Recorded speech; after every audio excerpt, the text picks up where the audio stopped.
खुशामदीद class. बिस्मिल्लाह करते हैं।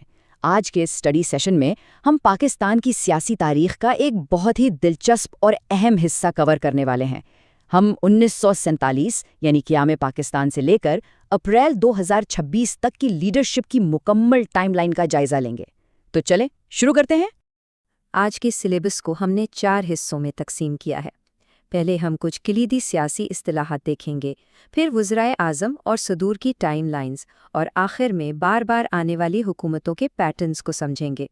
तो सबसे पहले आते हैं सेक्शन 1 की तरफ, कलीदी सियासी इस्तिलाहात। देखें, टाइम लाइन की तरफ जाने से पहले ये कॉन्सेप्ट क्लियर होना बहुत ज़रूरी है कि पाकिस्तान में पार्लिमानी निज़ाम यानी पार्लियामेंट्री सिस्टम राइज है। इसका सीधा सा मतलब यह है कि इस जमहूरी ढांचे में जो हुकूमत का असल सरबराह होता है वो वज़ीर आज़म है। सारी बुनियादी एग्जीक्यूटिव पावर्स उसी के पास होती हैं। अब यहाँ 2 बड़े ओहदों का फ़र्क समझना लाजमी है। एक तरफ है हुकूमत का सरबराह यानी वज़ीर आज़म, और दूसरी तरफ है रियासत का सरबराह। शुरू में रियासत के सरबराह को गवर्नर जनरल कहा जाता था, लेकिन 1956 के आइन के तहत एक बहुत बड़ी तब्दीली आई और इस ओहदे को सदर का नाम दे दिया गया। ये पॉइंट एग्जाम के हवाले से याद रखिएगा। और हाँ, पूरी क्लास के लिए एक क्विक एग्जाम टिप। हम अपनी इस टाइमलाइन में निगरान वज़राए आज़म और अबूरी सदूर को शामिल नहीं कर रहे, यानी वो लोग जो सिर्फ केयर टेकर के तौर पर कुछ अरसे के लिए आए थे वो इस फहरिस्त का हिस्सा नहीं है। इससे हमें असल सियासी अमल और मुस्तकिल लीडरशिप को समझने में बहुत आसानी होगी। ठीक है, तो अब चलते हैं अपनी दूसरे सेक्शन पर, वज़राए आज़म की टाइमलाइन। अगर हम बिल्कुल इब्तदाई सालों की बात करें तो 1947 में लियाकत अली खान पहले वज़ीर आज़म बने, जो 1951 तक के सौदे पर रहे। इसके फ़ौरन बाद अगर आप गौर करें तो लीडरशिप में एक तेज़ी से बदलता हुआ रुझान नज़र आता है। ख्वाजा नाज़मुद्दीन, उनके बाद मोहम्मद अली बोगरा और फिर 1956 तक चौधरी मोहम्मद अली, ये सब यके बाद दीगरे इस ओहदे पर आए। फिर 1950 की दहाई का आखिर तो जैसे सियासी तब्दीलियों का मरकज़ बन गया था। हुसैन शहीद सोहरवर्दी आए, उनके बाद 1957 में इब्राहिम इस्माइल चंद्रीगढ़ की बारी आई, जो महज चंद माह ही रहे। फिर मलिक फ़िरोज़ ख़ान नून आए और इसके काफ़ी अरसे बाद 1971 में नूरुल आमीन एक इंतहाई मुख्तसर दौरानिए के लिए वज़ीर आज़म बने। अब हम ज़रा आगे बढ़ते हैं 70 और 90 की दहाई के अवाइल में। 1973 से 1977 तक जुल्फ़िकार अली भुट्टो का दौर रहा, जिसके बाद 80 की दहाई के वस्त में मोहम्मद खान जुनेजू आए, और फिर 1988 में इन 2 बड़ी शख्सियात की एंट्री होती है जिनके नाम आप आगे भी बार बार सुनेंगे। पहले बेनज़ीर भुट्टो अपनी पहली टर्म में, और उसके फ़ौरन बाद 1990 में नवाज शरीफ का पहला दौरे हुकूमत। 90 की दहाई बड़ी दिलचस्प है क्योंकि यहाँ हमें बारी बारी हुकूमतों का एक सिलसिला मिलता है। बेनज़ीर भुट्टो अपनी दूसरी मुद्दत के लिए वापस आईं और उनके बाद नवाज शरीफ भी दूसरी बार आईं। इसके बाद 2000 की दहाई के शुरू में कुछ इंतज़ामी तब्दीलियाँ हुईं, जहाँ मीर ज़फ़रल्लाह ख़ान जमाली और 2004 में मुख्तसर अरसे के लिए चौधरी शुजात हुसैन वज़ीर आज़म बने। फिर 2004 से 2007 तक शौकत अज़ीज़ का दौर रहा। 2008 से 2012 तक यूसुफ रज़ा गिलानी, और उनके बाद राजा परवेज़ अशरफ नज़र आते हैं। लेकिन क्लास, यहाँ जो सबसे अहम पॉइंट उभर कर सामने आता है ना, वो है 2013 में नवाज शरीफ की तीसरी बार तारीखी वापसी। ये एक ऐसा पैटर्न है जिसे हम आखिर में ज़रूर डिस्कस करेंगे। और फिर हम जदीद दौर तक आ पहुंचते हैं।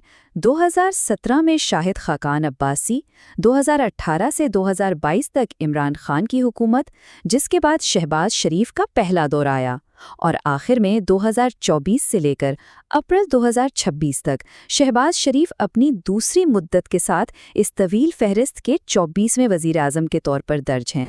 सही, तो वज़राए आज़म की टाइमलाइन के बाद अब बारी है सेक्शन 3 की, सदूर की टाइमलाइन। जैसा कि मैंने पहले बताया था, सदर का ओहदा 1956 के आइन में मुतारिफ कराया गया। तो पहले सदर इस्कंदर मिर्ज़ा थे।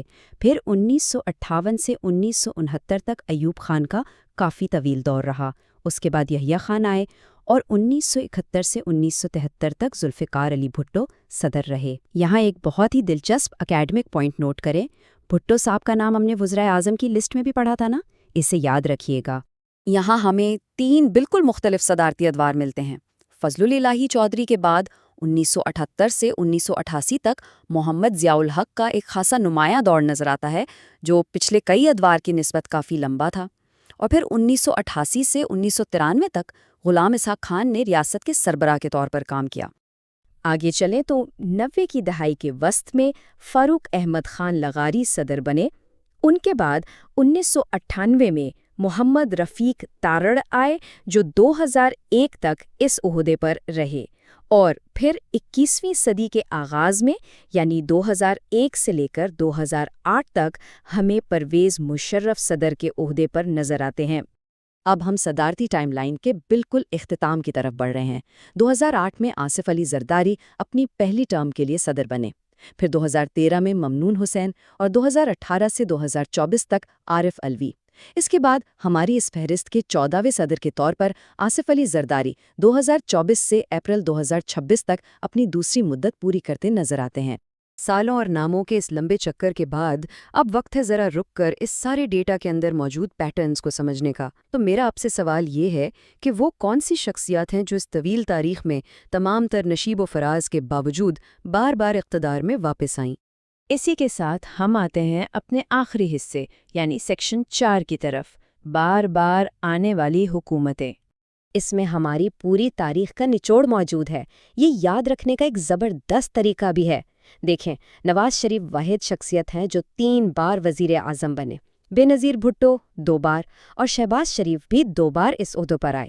صدارت کی بات کریں تو آصف علی زرداری 2 بار صدر بنے، اور وہ جو میں نے پہلے پوائنٹ آؤٹ کیا تھا ذوالفقار علی بھٹو، وہ منفرد شخصیت ہے جو 1 بار صدر اور 1 بار وزیر اعظم رہے۔ کیا کمال کی بات ہے نا؟ تو اس سارے تفصیلی جائزے کے بعد ایک بہت ہی اہم سوال ذہن میں آتا ہے، تاریخ کے یہ جو دہرائے جانے والے سائیکلز ہیں، یہ اس پیچیدہ سیاسی ٹائم لائن کو سمجھنے میں ہماری کیسے مدد کرتے ہیں؟ کیا یہ صرف چند ناموں کی تکرار ہے، یا یہ پاکستان کے کسی بہت ہی گہرے اور مخصوص سیاسی عمل کی نشاندہی کرتا ہے؟ اسی سوال پر غور کیجیے گا، کیونکہ اسی میں اس پوری تاریخ کا اصل سبق چھپا ہے۔ چلیں آج کی کلاس یہیں ختم کرتے ہیں۔ اگلی نشست تک سیکھنے کا یہ عمل جاری رکھیے گا۔